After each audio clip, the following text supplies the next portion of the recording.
قربانی کے متعلق کچھ فضائل، کچھ دلائل، کچھ قربانی کے متعلقہ مسائل یہ آپ کے علم کے اندر آئے ہیں۔ اب قربانی کے اوپر ہونے والے کچھ اشکالات کا جائزہ لیں۔ بعض سوالات ایسے ہیں کہ جو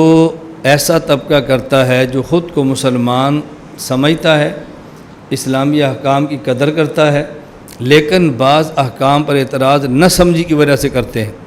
اور بعض اعتراضات ایسے ہیں کہ جو مستشرقین وہ لوگ کرتے ہیں کہ جن کو اسلام سے محبت نہیں ہے، ان کا مقصد اسلام کو بدنام کرنا ہے، اسلام سے تعلق بھی نہیں ہے، غرض بھی نہیں ہے۔ تو قربانی پر ہونے والے اعتراضات دو قسم کے ہیں، بعض اپنوں کی جانب سے ہیں جو غلط فہمی کی وجہ سے ہیں،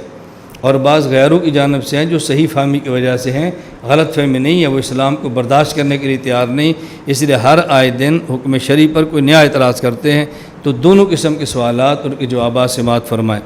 نمبر 1،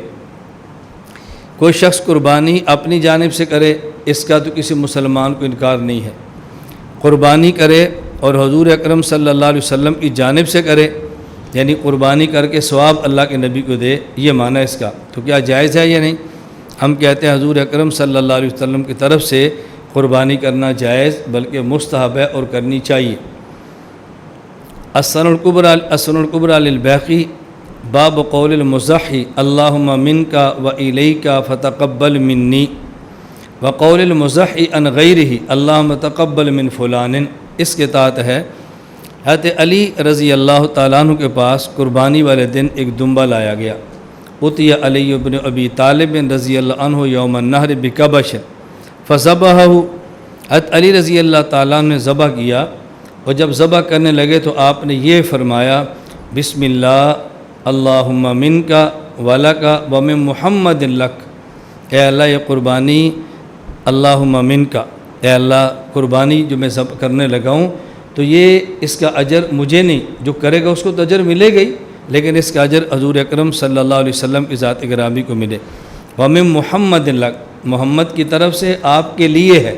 تو قربانی حضور کے لیے نہیں، قربانی تو اللہ کے لیے ہے، لیکن وہ نبی پاک صلی اللہ علیہ وسلم کی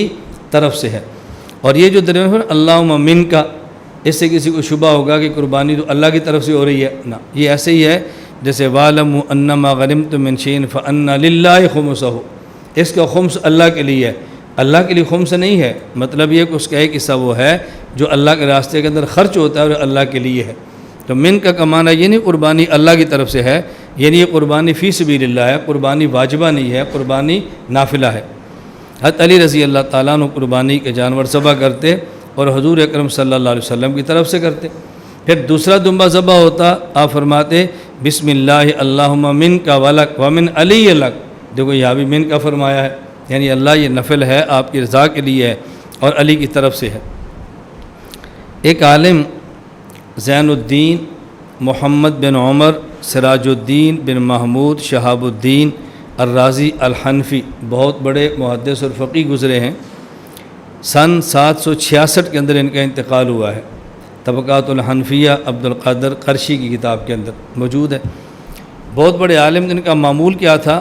کہ قرآن کریم پڑھتے اور حضور اکرم صلی اللہ علیہ وسلم کو اصالِ ثواب فرماتے، جانور ذبح کرتے اور اللہ کے نبی کی طرف سے قربانی کرتے۔ فتاوی شامیہ میں ہے ختم ابن السراج عنہ صلی اللہ علیہ وسلم اکثر من 10,000 ختمتاً وضحى عنہ مثل ذالک، انہوں نے نبی کریم صلی اللہ علیہ وسلم کی جانب سے 10,000 قرآن کریم ختم کیے، 10,000 قرآن کریم، اور قربانی بھی نبی پاک صلی اللہ علیہ وسلم کے لیے کرتے تھے۔ علامہ شامی رحمۃ اللہ علیہ اپنی رائے نقل فرماتے ہیں وقول علماءنا لہو ان یجعل ثواب عملہ لغیرہ یدخل فیہ النبی صلی اللہ علیہ وسلم، اگر کوئی شخص عمل کرے اجر کسی اور کو دے،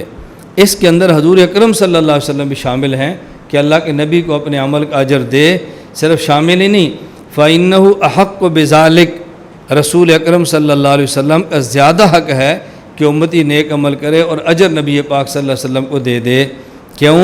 حیث انقذنا من الضلالہ فی ذالک نوع الشکر،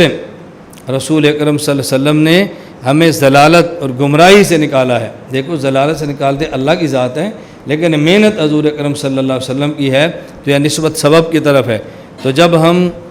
نبی پاک صلی اللہ علیہ وسلم کے لیے قربانی دیں گے، قرآن کریم پڑھیں گے، نیک عمل پڑھ کے صالح ثواب ان کی ذات کو کریں گے، ففی ذالک نو شکرن، تو گویا ہم حضور پاک صلی اللہ علیہ وسلم کا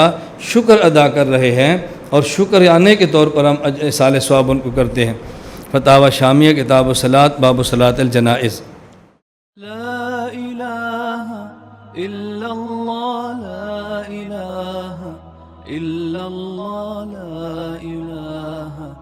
إلا الله ما لنا رب سواه لا إله